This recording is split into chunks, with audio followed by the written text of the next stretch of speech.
Si ça vous regarde, ça nous regarde. Bonjour à toutes et à tous et bienvenue dans votre émission de société. La baisse du pouvoir d'achat est depuis de longs mois la préoccupation principale des Français.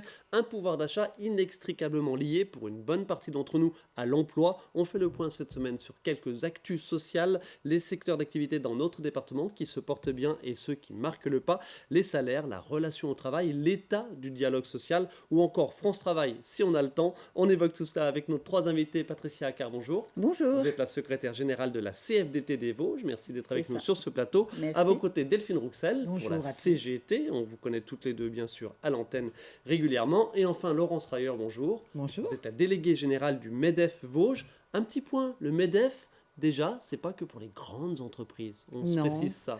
le MEDEF est une organisation patronale qui regroupe toutes les entreprises, quelle que soit leur taille et leur secteur d'activité. Donc on a des entreprises de 4-5 salariés comme des entreprises de plus de 200 ou 500 salariés. Voilà, et je me permets de préciser l'autre syndicat patronal qu'on connaît bien, c'est la CPME, mais parce que dans le non CPME, il y a PME, donc c'est vrai qu'on a peut-être tendance à croire que c'est que pour les PME, et vous que pour les grandes entreprises, mais non, vous êtes sur C'est toutes une les... mauvaise image. C'est une mauvaise... Eh ben voilà, elle est corrigée à notre niveau. Merci.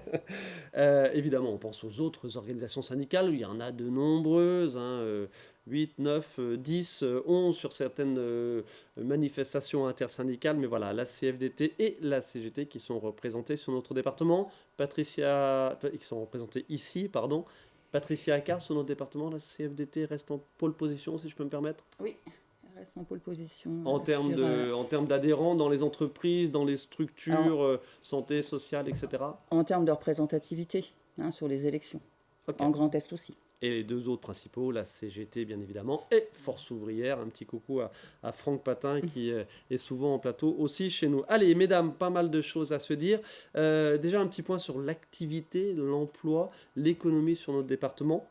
Patricia Accard, quel regard vous avez sur les secteurs d'activité qui se portent mal, ceux qui se portent bien, les biens de consommation forcément avec un contexte inflationniste important, tout ce qui est entreprise de biens de consommation marque le pas, mais il y a quand même de belles industries, de belles entreprises industrielles, métallurgiques, etc., qui continuent à se développer sur notre département. Oui, alors moi j'ai pas la vision des secteurs qui vont bien, qui vont bien. On a plutôt une vision C'est vrai. des secteurs qui vont mal. Et on a aussi la métallurgie bien sûr, mais on a aussi le papier carton. Le papier carton aujourd'hui, des entreprises qui ont élevé leurs marges quand il y a eu la hausse des énergies. Mhm. Là, il y a une baisse des énergies, mais les entreprises ont gardé cette marge-là, perdent des fournisseurs, et du coup, on se retrouve avec du chômage partiel pour les salariés. L'ameublement, on va voir quelques images d'Equipa, on en a parlé très récemment sur notre antenne, l'entreprise Equipa, donc ex-MVM à Matincourt, Delphine Rouxel, l'activité de l'ameublement, bon, a priori, il se porte bien, voilà, le Covid c'était il y a 2 ans, les gens ont refait leurs intérieurs, ont réaménagé leur maison, leur appartement, donc l'ameublement marque un petit peu le pas. Oui, on a cette notion-là de par nos syndicats et tout comme Patricia, on a plus le regard des entreprises où il y a des difficultés par nos bases syndicales qui nous font remonter. Et, on est un petit peu inquiet sur ces questions-là, sur les stratégies aussi des groupes par rapport à notamment à Equipa. Bon, Equipa, pour autant, Ouais, alors on va en parler dans cette oui, émission, mais Equipa, c'est un groupe, alors, c'est plus départemental, mais voilà, on est quand même sur un groupe français, régional, oui. Haute-Saône, Parisot évidemment, et puis Alsapan, Alsapan, oui. en Alsace, voilà, Mm. on est sur de l'industrie locale quand même, du groupe local, familial Oui, mais presque, avec mais des pour autant, conséquences, oui, pour autant, on peut s'inquiéter justement des stratégies. Et comme vous le disiez, bah voilà, ça marque le pas en termes de consommation aussi, mais tout ça, c'est lié aussi au pouvoir d'achat et puis aussi aux commandes de fait. Donc, on va avoir un regard assez important sur cette filière-là dans les mois à venir. Laurence Rayer, l'activité, alors peut-être plus les entreprises qui se portent bien en ce qui vous concerne, Alors, grosses ou moins grosses. oui, alors sur les entreprises qui se portent bien, c'est celles qui ont eu des marchés sur les équipements industriels, puisque dans le cadre du plan France Relance, beaucoup d'entreprises ont des gros plans d'investissement et du coup, les entreprises, leurs fournisseurs, se portent bien. Mais effectivement, que ce soit le papier carton, le bois, le textile, le secteur des transports, ça marque le pas depuis déjà plusieurs mois. Alors, il y a les fameux accompagnements prêts CGE que les entreprises remboursent déjà depuis allez, un an et demi. C'est des charges en plus. Il y a l'inflation, il y a la crise des prix de l'énergie. Voilà. Très clairement, c'est compliqué aujourd'hui. Oui, c'est très compliqué parce qu'effectivement, il y a beaucoup de facteurs qui influent. Les taux d'intérêt qui ont augmenté, le coût de l'énergie, même s'il a baissé, les entreprises qui sont sous contrat depuis quelques mois ont des taux d'achat de l'énergie assez élevés et ne peuvent pas résilier les contrats aujourd'hui. Donc, c'est des coûts beaucoup plus importants. Donc, les marges des entreprises ont quand même baissé. Alors, j'ai parlé des prêts CGE, on est aussi dans la période PGE, PGE, prêt pardon, garanti par l'État. PCGE, oui, Oui. PGE, prêt garanti par l'État, bien évidemment. Un mot sur les aides conditionnées. Alors là, vous n'êtes pas du tout d'accord, syndicat patronal et syndicat salarié. Voilà, on a eu évidemment, vous avez parlé, Laurence Rayer, de France Relance, pendant ces 2-3 dernières années, énormément d'aides évidemment qui ont été versées aux entreprises pour soutenir l'activité. Les aides conditionnées, ok, mais attention, Patricia Accard. Qu'est-ce que vous appelez qui dit aide conditionnée, c'est-à-dire de vérifier, entre guillemets, évidemment, la bonne utilisation des aides des aides publiques que les entreprises font. C'est ce que vous souhaitez. Oui, parce que alors on a en France jusque 200 milliards d'euros qui sont donnés aux entreprises sans conditions sociales ni environnementales. Ça veut dire qu'on ne va pas vérifier la politique de l'entreprise au niveau salaire, au niveau salarial, au niveau social et au niveau environnemental. Donc les entreprises ne sont pas conditionnées. Par contre, on n'hésite pas à conditionner, par exemple, les bénéficiaires du RSA. Et donc on contraint encore plus, on va dire, les publics précaires. Et ça, c'est pas normal.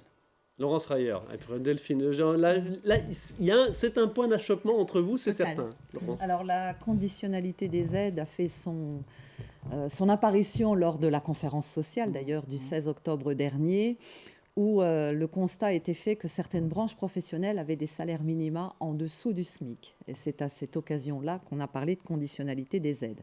Or, vous savez très bien qu'aujourd'hui, il est illégal de payer les salariés en dessous du SMIC.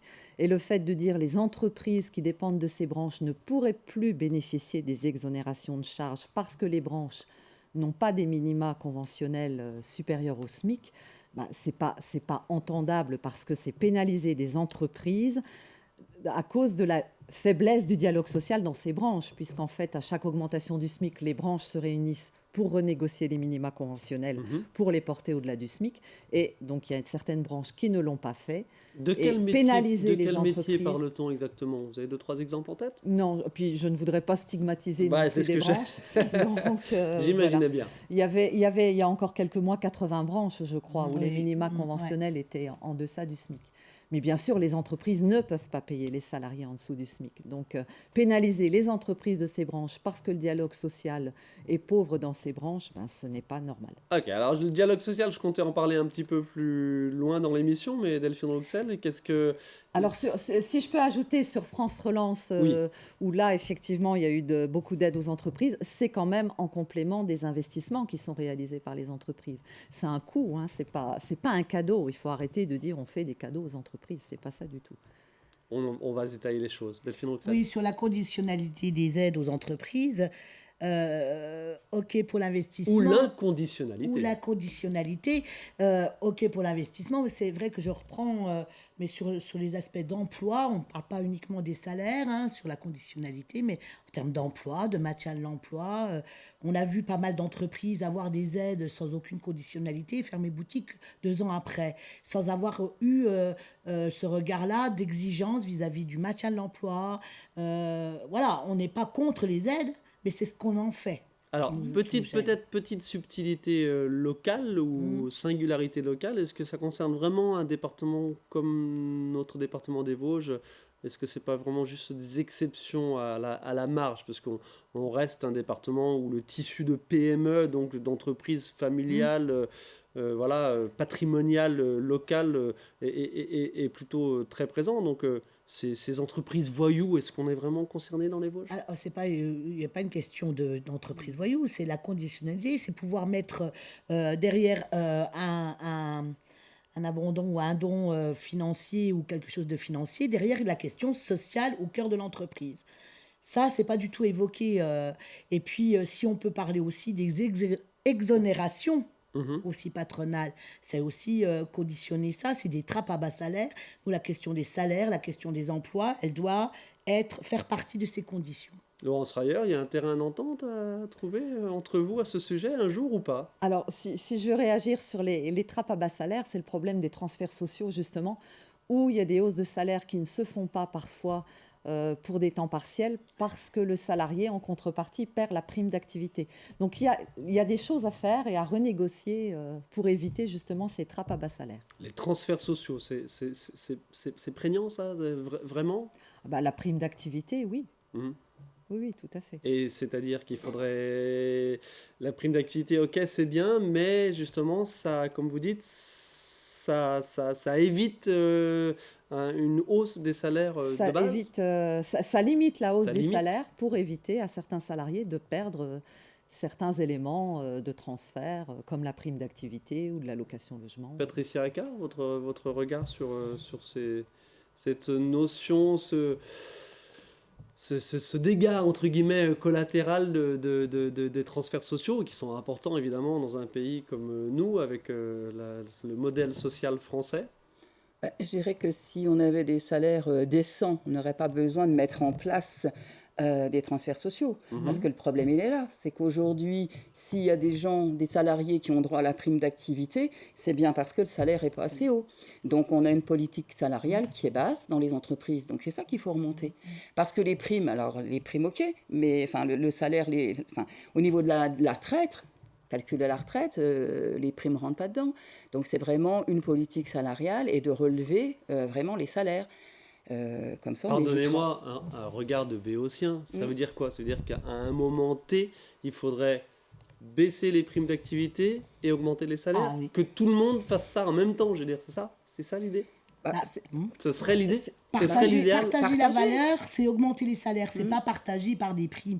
C'est au quotidien. C'est pas un one shot. Excusez-moi du terme l'anglicisme, mais c'est pas un one shot. C'est au quotidien et c'est mensuellement qu'il faut avoir ce regard et sur l'aspect solidarité qu'on peut avoir. Il y aurait peut-être moins de personnes ayant voilà, la solidarité elle est là et il faut qu'on la sauvegarde dans notre pays, hein. Ok. Voilà.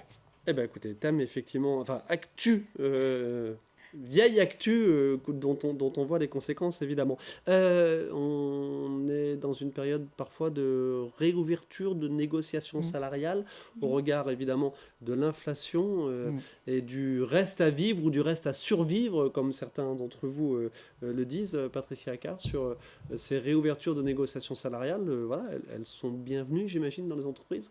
Bah, elles sont bienvenues, oui, à condition, À condition qu'elles aboutissent pour vous, évidemment. à condition, oui, mais qu'il y a un vrai dialogue social. On parle de dialogue social. Le dialogue social, c'est bien ça. C'est à un moment donné à arriver à un accord. Quand on voit le pourcentage d'inflation, on a eu quoi dans les entreprises 3% d'augmentation, des primes qu'il faut arracher avec des grèves. Enfin, à un moment donné, non, le dialogue social, il n'y est pas du tout. Les entreprises n'ont pas vraiment de politique salariale au niveau des salariés. Et les entreprises investissent, les actionnaires pour les grands groupes ont de l'argent, mais le salarié est oublié. Donc, à un moment donné, il faut avoir une vraie politique salariale et puis d'égalité professionnelle aussi. Il faut aller regarder un petit peu. Il faut pas, dans les entreprises, il ne faut pas y avoir que des accords pour faire des accords, pour ne pas être pénalisé par les services de l'État, mais avoir des vrais accords sur l'égalité, aussi l'égalité pro et l'égalité salariale. Laurence Rayer, je vous voyais hocher de la tête. Oui, alors parce que moi j'estime que les entreprises, elles ont fait le job en matière de salaire. Il y a quand même eu des revalorisations. Il y a 3 études qui montrent que la hausse moyenne des salaires des ouvriers, employés et techniciens agents de maîtrise a été de 7%. Alors c'est une moyenne, hein, il y en a qui ont 3% plus, d'un il y en a côté, qui ont moins. 7% de l'autre. Voilà. On Et sait que en les plus- impôts, ils ont augmenté de 7%, ça c'est sûr, les impôts fonciers. Oui, la base, les La base, valeurs les locatives, 7,1, oui. 7,1 exactement. Oui. Bon, les salaires n'ont pas pris tous 7%. Ah. Non, Bien non, non, d'accord. c'est une moyenne, on est d'accord, mais les entreprises ont été beaucoup plus nombreuses aussi à verser des primes, la fameuse prime Macron, puisqu'on a plus de moitié des entreprises aujourd'hui qui ont versé cette prime, et le montant des primes a quand même augmenté. Donc de ce point de vue-là, les entreprises ont fait le job. Il faut savoir quand même qu'à salaire égal, ça leur coûte 16% de plus qu'en Allemagne, hein, compte tenu du poids des charges. Donc, on est quand même dans un contexte de concurrence internationale et il faut sauvegarder la compétitivité des entreprises. Mais elles ont fait le boulot en matière de salaire. Tout ça, ce sont des moyennes évidemment que vous avez en tête. Delphine Rouxel. Alors moi, je réagirais, mais je comparerais plutôt avec la Belgique plutôt que l'Allemagne. Parce que l'échelle mobile des salaires par rapport à l'inflation, c'est possible. J'ai échangé avec un homologue belge, hein, d'un syndicat belge, et il n'y a pas eu de fracture économique par l'augmentation des salaires via l'échelle mobile des salaires. Ça veut dire augmenter les salaires au même titre que l'inflation. Là, tout augmente. Le reste à vivre pour les salariés, et en plus, d'autant plus les plus précaires. Voilà, toutes les dépenses préengagées, ça ont augmenté, hein, le logement. Sauf que derrière, les salaires, ils ne suivent pas. Et oui, la négociation, nous, on a demandé dans nos organisations à ce qu'on réouvre aussi les négociations, même si elles ont été faites en début d'année, pour prendre en considération aussi ces difficultés dans les foyers, dans les salles. Donc voilà, et la précarité augmentant, vous imaginez bien aussi que les salaires vont avec ces emplois précaires. Et ben voilà, on ne peut pas vivre dignement de ce Avec salaire. cette difficulté évidemment, qui dit augmenter les salaires de façon, ça peut pas être de façon conjoncturelle. Si on augmente les salaires, 1 an, 2 ans après, on peut pas les baisser évidemment. Donc c'est une vraie difficulté aussi. Bien sûr que c'est une difficulté. Comment y répondre alors à minima, faire un entre-deux, je ne sais pas. Le dialogue, pouvoir argumenter sur les chiffres des entreprises, parce qu'économiquement, beaucoup d'entreprises vont bien. Beaucoup, hein, on le dit. C'est avoir aussi ce regard-là. Ça passe par le dialogue social, mais maintenant, on n'est plus... on en parlera peut-être tout à l'heure, mais on est plus que dans la consultation que dans le dialogue. Et surtout plus dans l'information que dans le dialogue. Alors, et donc, on va rentrer un tout petit peu dans le détail, parce D'accord. qu'effectivement, ça a son Je voudrais importance. revenir sur, vous Allez-y. parliez de la Belgique qui Oui. lie effectivement la hausse des salaires à l'inflation. Ça veut dire que quand il n'y a pas d'inflation, il n'y a pas de hausse des salaires. Ce qu'on n'a pas en France. l'échelle mobile des salaires aussi peut se discuter en fonction aussi des rémunérations, des qualifications. L'augmentation des salaires, elle peut se discuter sur un autre fondement que l'inflation. Mais actuellement, là, il va falloir vraiment avoir une politique d'engagement par le patronat, par l'État aussi, parce que l'État employeur, moi je pense aussi On pense bien sûr à tout. Pas forcément exemplaire. qui n'est pas du tout exemplaire d'ailleurs. Nous, les équipes, c'est 3% qu'ils ont d'augmentation, c'est pas plus. Les Pas retours plus, du terrain, les équipes, c'est 3%. Donc, on est vraiment, on regarde vraiment, les centrales syndicales regardent vraiment ce qui s'est passé pendant les négos, donc il n'y a pas eu au-dessus de 3%. Donc, Quand les prix alimentaires, elles sont augmentées de 21% en 2 ans. Laurence Maillard, est-ce que vous avez Si on senti... prend sur les transports, les négociations de la branche des transports, c'est plus 25% quand même en 2 ans. L'hôtellerie-restauration a quand même bien augmenté aussi ses salaires. moi, je parle sur notre département, dans les entreprises, là où on est. Oui, non, mais ça a eu une 3%, incidence quand même sur... c'est impossible évidemment de minima. détailler par entreprise et par branche et par secteur d'activité, etc. Juste, Laurence Rayer, sur l'état du dialogue social aujourd'hui dans les entreprises, quel est-il selon vous ? Alors nous, on a fait un petit sondage et l'État est quand même assez bon sur le dialogue social. Je suis surprise d'avoir d'aussi... alors, peut-être parce que vous ne trouvez pas d'accord sur les salaires, mais je veux dire, il y a quand même du dialogue. Ça n'aboutit pas toujours à des accords, C'est effectivement, quoi le mais il dialogue y a du social ? dialogue. On a vu quelques images, on va peut-être revoir quelques images de Nestlé Waters. Voilà, on Ouais. est chez Hawaii, Ouais. on est chez Hawaii à Gironcourt-sur-Brenne, mais voilà, il y a une actu importante évidemment sur la plaine, c'est Nestlé Waters, avec 171 postes actuels des 725 ou 750 qui vont être supprimés. La grosse question, la grosse bagarre pendant 3 mois, voilà, on va revoir quelques images de Nestlé Waters. La grosse bagarre pendant 3-4 mois, ça a été évidemment les conditions de départ de ces postes. Au final, pas de licenciement sec, on va être très clair, pas de licenciement sec. Ça a été compliqué, Patricia.